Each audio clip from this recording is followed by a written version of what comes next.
Good morning everyone. बच्चों, आज हम ज्योग्राफी में अपना न्यू चैप्टर स्टार्ट करेंगे, चैप्टर नंबर 7। और चैप्टर 7 का नेम क्या है बच्चों? Human environment, settlement, transport and communication. मतलब हम इस चैप्टर में ह्यूमन इन्वायरमेंट के बारे में पढ़ेंगे, सेटलमेंट के बारे में पढ़ेंगे, ट्रांसपोर्ट के बारे में पढ़ेंगे और कम्युनिकेशन के बारे में पढ़ेंगे। ठीक है, देखिए हम चैप्टर 1 में पढ़ चुके हैं कि जो पहले के ह्यूमन बींग्स थे, है ना, जो अर्ली ह्यूमन बींग्स थे, वो पूरी तरीके से नेचर पर डिपेंड होते थे। किस लिए? अपने खाने के लिए, कपड़ों के लिए, रहने के लिए, सब चीज़ों के लिए वो किस पर डिपेंड थे? नेचर पर डिपेंड थे, प्रकृति पर डिपेंड थे। सारी चीज़ें वो कहाँ से लेते थे? नेचर से ही लेते थे। उनको खुद कुछ बनाना नहीं आता था। बट टाइम के साथ क्या हुआ, वो नई नई चीज़ें सीखे, उनको खाना ग्रो करना आया कि खाने को उगाया कैसे जाता है, घर कैसे बनाए जाते हैं, ट्रांसपोर्टेशन सिस्टम उन्होंने बनाया, कम्युनिकेशन उन्होंने बनाया कि एक दूसरे से बातचीत हम कैसे कर सकते हैं। ट्रांसपोर्टेशन सिस्टम को भी पहले वो इतनी दूर पैदल जाया करते थे, लेकिन फिर उन्होंने ट्रांसपोर्टेशन सिस्टम में भी इम्प्रूवमेंट किया। अब आप देख सकते हैं कि पहले जो था अब ऐसा नहीं है, बहुत सारे चेंजेस आ चुके हैं हर एक चीज़ में, है ना। In this way they modified the environment where they lived. तो इस तरीके से उन्होंने खाना बनाना सीखा, खाने को ग्रो करना सीखा उन्होंने, और घर बनाने सीखे, बेटर मीन्स ऑफ ट्रांसपोर्ट उन्होंने किया, कम्युनिकेशन उन्होंने किया। तो इन सारी चीज़ों को करके उन्होंने किसको सुधारा? इन्वायरमेंट को सुधारा जिसमें वो रहते हैं, है ना। चलिए आगे पढ़ते हैं हम। Settlements are places where people build their homes. देखिए, सेटलमेंट्स का मतलब क्या होता है? सेटलमेंट्स का मतलब होता है, सेटलमेंट्स एक ऐसी जगह होती हैं जहाँ पर लोग क्या करते हैं? अपने घर बनाते हैं, है ना। जहाँ पे घर बने हुए हैं तो मतलब लोग क्या है? सेटल हैं, सेटलमेंट्स। ओके। तो जो पहले के ह्यूमन बींग्स थे, जो पहले आदिवासी हम कह सकते हैं, वो कहाँ रहते थे? पेड़ों पर रहते थे और गुफाओं में रहते थे। वो उनके कोई घर नहीं थे, उन्होंने प्रॉपरली अपने घर नहीं बना रखे थे।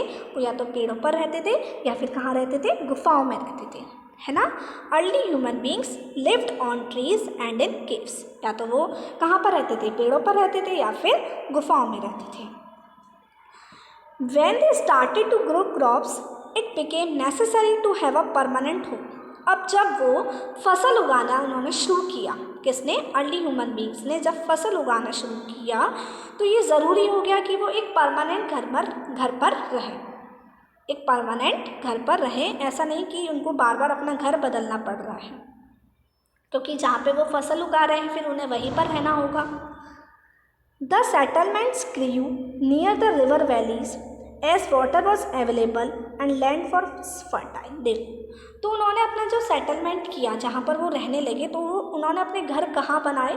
उन्होंने अपने घर रिवर वैलीज के पास बनाए। मतलब रिवर है, नदी के पास उन्होंने बनाए, जहाँ पर बहुत सारा पानी अवेलेबल हो। क्योंकि क्रॉप्स, अगर वो फसल उगा रहे हैं तो फसल उगाने के लिए एक तो मिट्टी कैसी होनी चाहिए? उपजाऊ होनी चाहिए। जो लैंड है वो कैसी होनी चाहिए? उपजाऊ होनी चाहिए। और पानी बहुत सारा होना चाहिए, मतलब इतना होना चाहिए कि वो अपनी फसल को उगा सकें। तो फिर उन्होंने अपने घर भी उसी जगह बसाए जहाँ पर पानी बहुत ज़्यादा था और वहाँ की जो मिट्टी थी वो कैसी थी?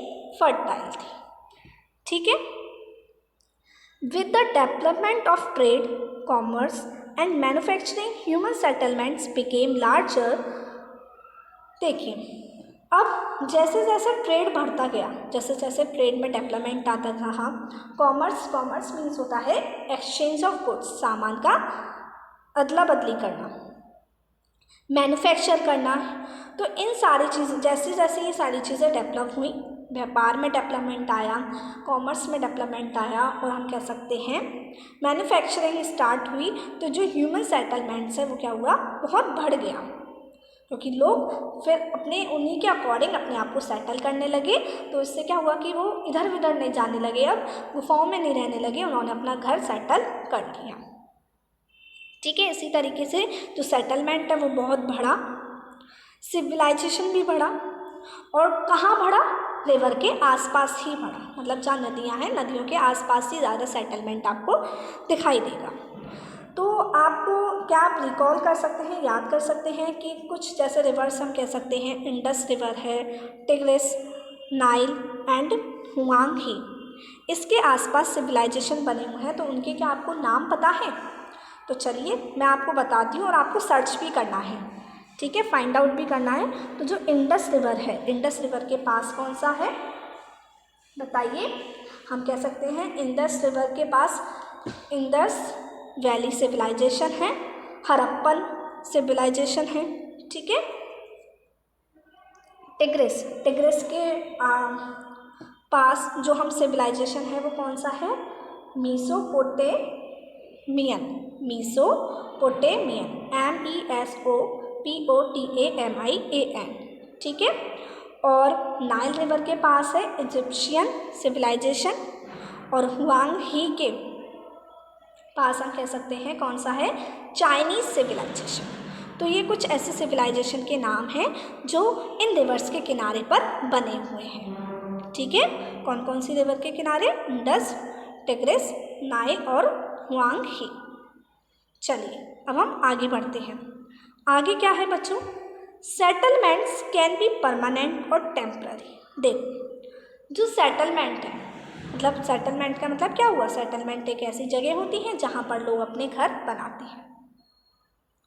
तो सेटलमेंट परमानेंट भी हो सकता है और टेम्पररी भी हो सकता है। देखिए, settlements which are occupied for a short time are called temporary settlements. अब टेम्पररी सेटलमेंट्स क्या होते हैं? ऐसे सेटलमेंट्स जो बहुत कम समय के लिए बनाए गए हैं, मतलब हम ये कह सकते हैं जो लोग होते हैं वो एक जगह से दूसरी जगह माइग्रेट करते हैं, तो कुछ टाइम के लिए वो एक जगह रहने लगे, तो वो परमानेंटली वहाँ नहीं रह रहे हैं, परमानेंटली वो वहाँ नहीं रह रहे हैं, बट कुछ टाइम के लिए वो वहाँ रह रहे हैं, तो वो टेम्पररी सेटलमेंट है। कैसा सेटलमेंट है? टेम्पररी सेटलमेंट है। जैसे हम लोग टेम्पररी सेटलमेंट्स आपको कहाँ पर दिखाई देंगे? जैसे जो घने घने जंगल होते हैं उसमें लोग रहने लगते हैं, या फिर गर्म और ठंडे जो डेजर्ट्स हैं वहाँ पर लोग रहने लगते हैं, माउंटेन्स पे लोग अक्सर रहते हैं। तो ये कैसे सेटलमेंट्स हैं? ये टेम्पररी सेटलमेंट्स हैं। वो हमेशा के लिए तो माउंटेन पे नहीं रहेंगे ना, हमेशा के लिए वो घने जंगलों में नहीं रहेंगे, कुछ टाइम के लिए वो रह रहे हैं, तो ये वो कैसा सेटलमेंट है बच्चों? टेम्पररी सेटलमेंट है। कैसा सेटलमेंट है? टेम्पररी। जैसे डीप फॉरेस्ट है, हॉट एंड कोल्ड डेजर्ट में लोग रहते हैं या माउंटेन्स में रहते हैं, तो इस तरीके के सेटलमेंट को हम टेम्पररी सेटलमेंट्स कहते हैं, ठीक है। अब जो वहाँ पर लोग रहते हैं वो क्या करते हैं? हंटिंग करते हैं, गैदरिंग करते हैं, शिफ्टिंग मतलब एक जगह से दूसरी जगह शिफ्ट होते रहते हैं, शिफ्टिंग कल्टीवेशन, सॉरी यहाँ पर ये शिफ्टिंग कल्टीवेशन वो नहीं कह रही मैं, एक जगह से दूसरी जगह फसल को उगाने के मतलब कुछ तरीके होते हैं, जैसे उसमें शिफ्टिंग कल्टीवेशन भी इंक्लूडेड है। शिफ्टिंग कल्टीवेशन करते हैं। और ट्रांसह्यूमेंस, इसके बारे में भी हम पढ़ेंगे, ट्रांसह्यूमेंस मतलब क्या होता है, ठीक है।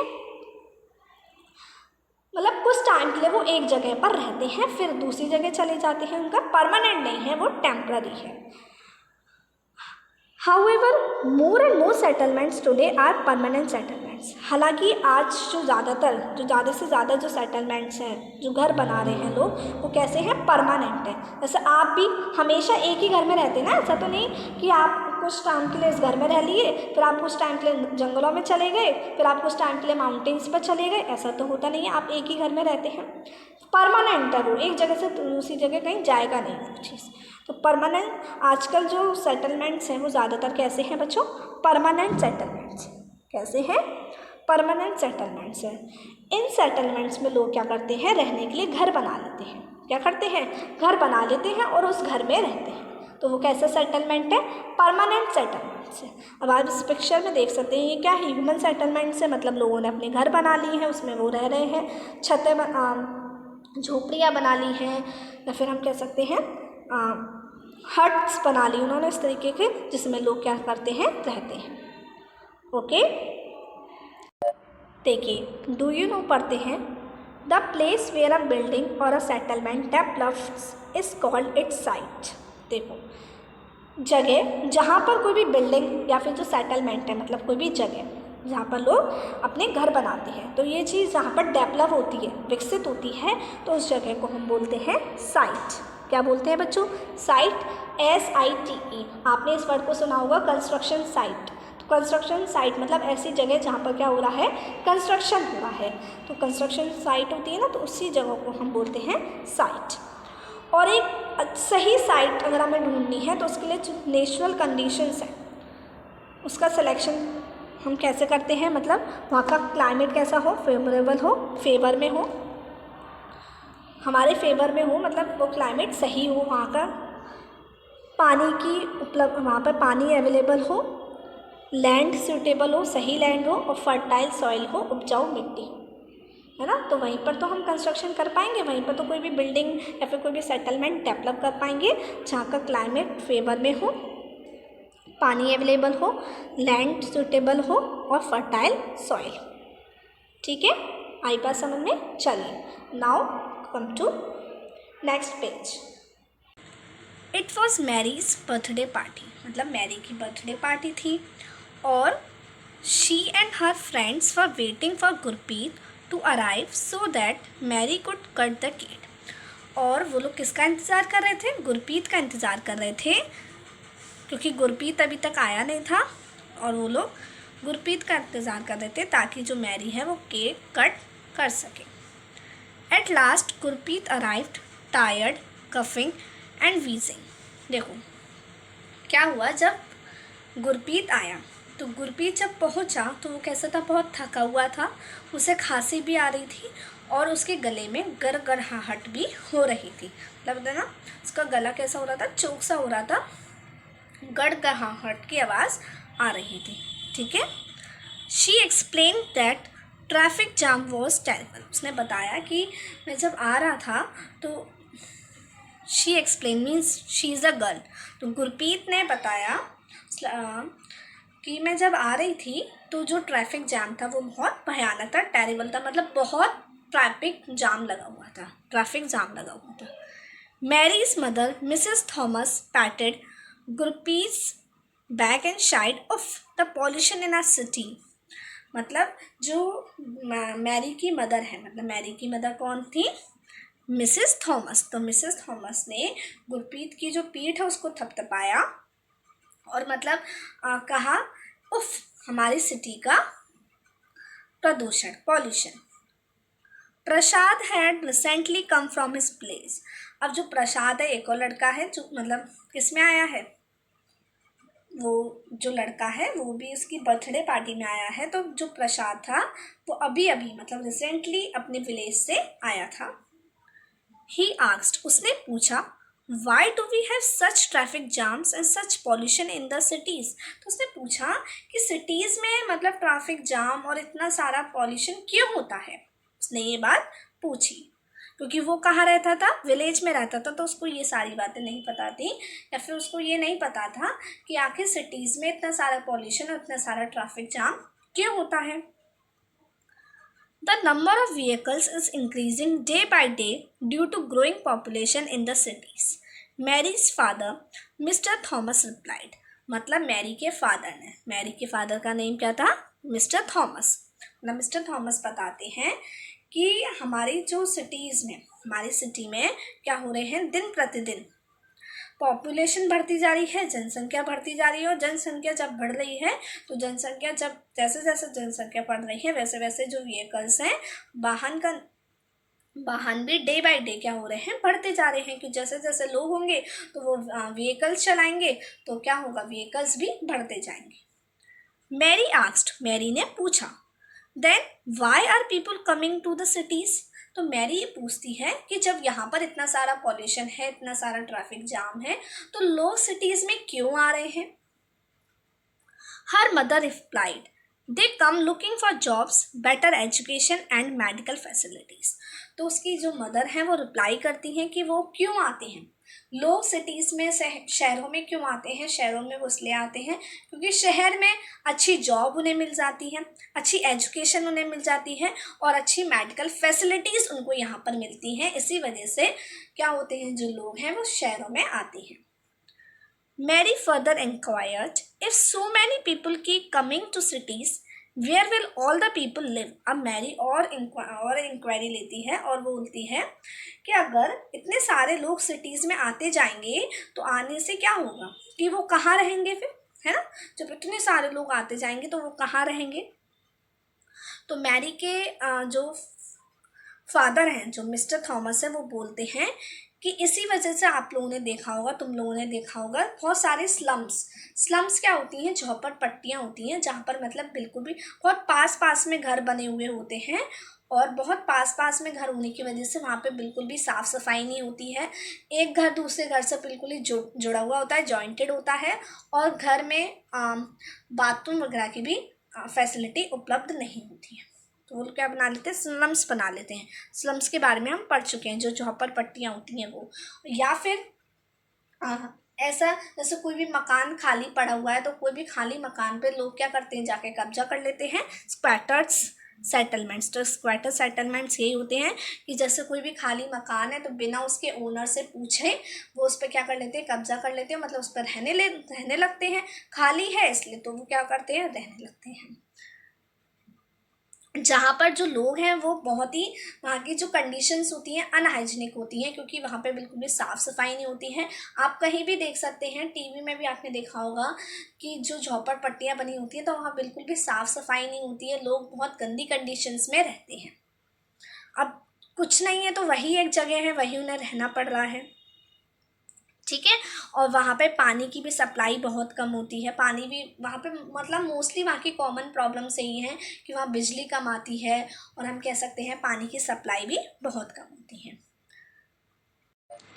प्रसाद कहता है फिर कि हमारे गांव में बड़े बड़े सिनेमा हॉल्स नहीं हैं, बड़े बड़े स्कूल्स नहीं हैं, बड़े बड़े अच्छे हॉस्पिटल्स नहीं हैं, लेकिन हमारे गांव में बहुत सारी खुली जगह है, फ्रेश एयर है, जिसमें हम सांस ले सकते हैं।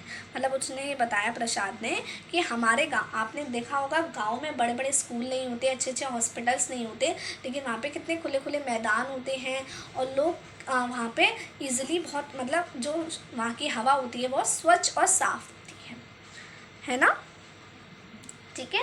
तो फिर वो बताता है कि जब मेरे दादाजी बीमार पड़े थे तो हमें उन्हें मतलब सिटी हॉस्पिटल ले जाना पड़ा।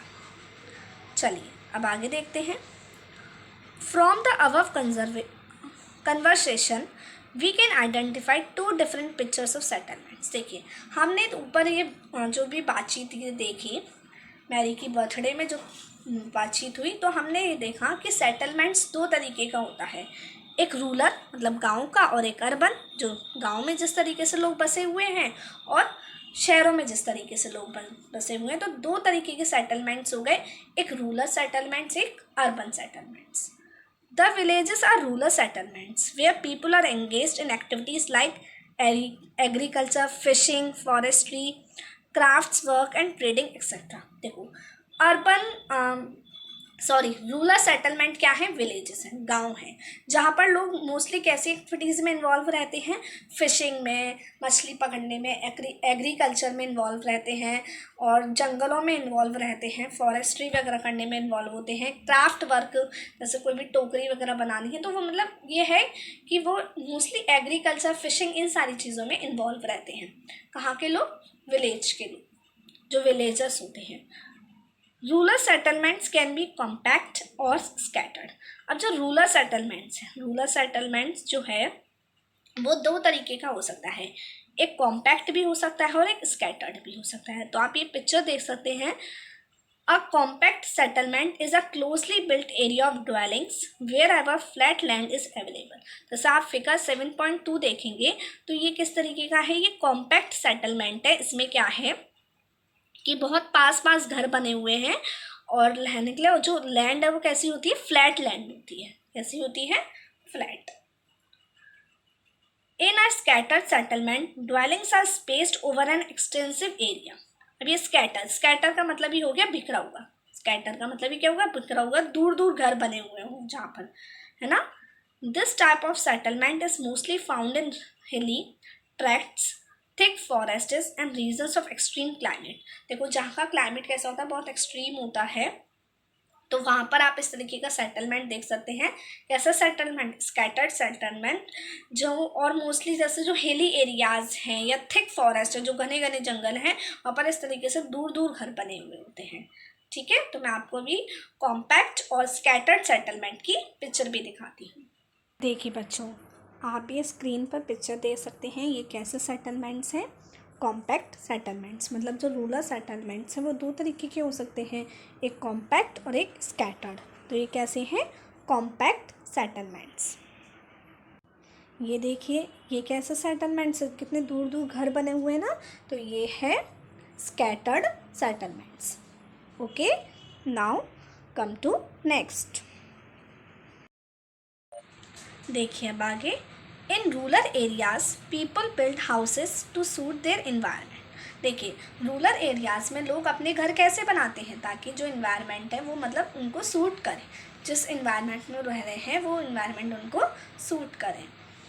इन रीजन्स ऑफ हैवी रेनफॉल, मतलब जहाँ पर ज़्यादा बारिश होती है, दे हैव स्लैंटिंग रूफ्स। तो वहाँ की जो घरों की छतें कैसी होती हैं रूरल एरियाज़ में? इस तरीके से स्लैंटिंग, टेढ़ी होती हैं। Places where water accumulates in the rainy season, the houses are constructed on a raised platform or stilts. देखिए, जहाँ पर पानी भर जाता है, ऐसी जगहों पर जहाँ पर जैसे बारिश हुई तो बारिश में क्या हुआ, पानी भर गया, तो पानी भरने पर जो हाउसेस होते हैं वो कैसे एक ऊंचे प्लेटफॉर्म पे बनाए जाते हैं। मतलब ऐसे एरियाज़ में जहाँ पर पानी भर जाता है रेनी सीजन में, तो वहाँ के घर कैसे होते हैं? ऊंचे प्लेटफॉर्म पे बनाए जाते हैं। देखो, जैसे यहाँ पे पानी भर गया तो इनका जो प्लेटफॉर्म है वो नीचे नहीं होता, ऊंचा होता है। कैसा होता है बच्चों? ऊंचा होता है। Thick mud walled houses with thatched roofs are very common in areas of hot climate. अब जहाँ का क्लाइमेट कैसा होता है? गर्म होता है। ऐसा एरिया जहाँ पर क्लाइमेट कैसा होता है? गर्म होता है। तो वहाँ के जो घर होते हैं तो मिट्टी, जो दीवारें होती हैं वहाँ की वॉल्स जो होती हैं वो थिक मड की होती हैं, मोटी मिट्टी की बनी हुई होती हैं, क्योंकि वहाँ का क्लाइमेट कैसा होता है? हॉट होता है। और थेस्ड रूफ्स होती हैं। थेस्ड का मतलब भी है इस तरीके से, है ना? अपने घरों मतलब झोंपड़ियाँ देखी होंगी तो उनकी इस तरीके से ही छतें होती हैं। Local materials like stones, mud, clay, straw etcetera are use to construct houses. अब रूरल एरियाज में किस चीज़ों की ज़रूरत पड़ती है घर बनाने के लिए? मड की, मिट्टी की, पत्थरों की, क्ले की, स्ट्रॉ की, इन सारी चीज़ों की ज़रूरत पड़ती है घर बनाने के लिए। ठीक है। The towns are small and the cities are larger urban settlements. अब देखिए, जो बड़े बड़े अर्बन सेटलमेंट्स हैं, मतलब जो कहाँ पर है? शहरों में है। तो वो कौन कौन से हैं? कस्बे। जो कस्बे हैं वो तो छोटे हैं, है ना? और जो शहर है वो क्या है? बड़े बड़े अर्बन सेटलमेंट्स हैं। तो कस्बे क्या है? छोटे सेटलमेंट्स हैं, अर्बन। और सिटीज़ क्या है? लार्जर अर्बन सेटलमेंट्स हैं। In urban areas the people are engaged in manufacturing, trading and services. अब अर्बन एरियाज में मतलब जो शहरी इलाके हैं वहाँ पर लोग किन चीज़ों में इन्वॉल्व रहते हैं?